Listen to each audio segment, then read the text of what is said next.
懒得跟你讲道理。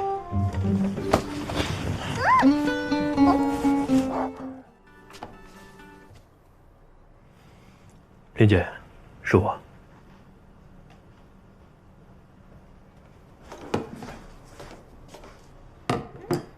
你怎么知道我想喝粥？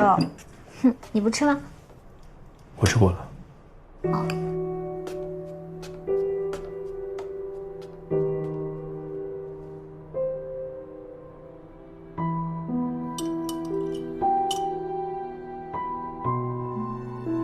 于途是不是太冷静了？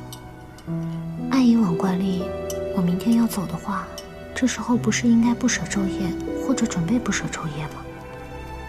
难道生气了？不会吧，他又不是没放过我鸽子。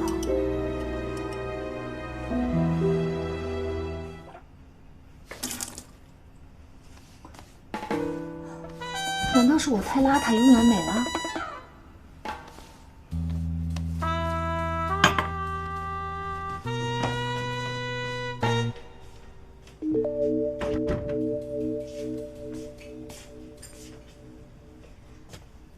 我刷好牙，洗好脸了，你去吧。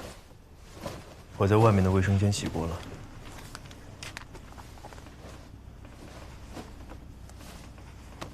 那你要直接睡了吗？前阵子一直加班，今天早点睡。于途不会真的生气了吧？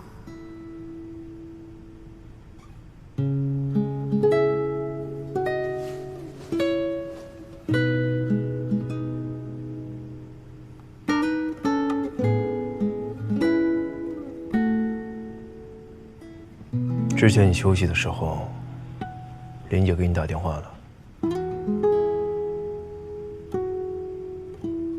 我接的。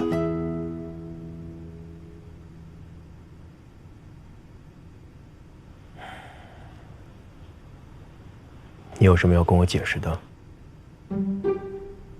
那个，你知道有情趣这个东西吗？再说我也没有骗你啊，我说我白天要走，我没说晚上不回来。我今天实在是太匆忙了，我本来打算明天去陆家嘴拿一点东西，把家里布置一下，给你一个惊喜的。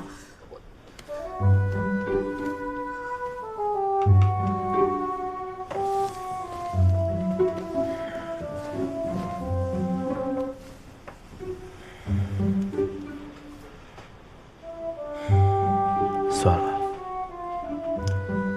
懒得跟你讲道理。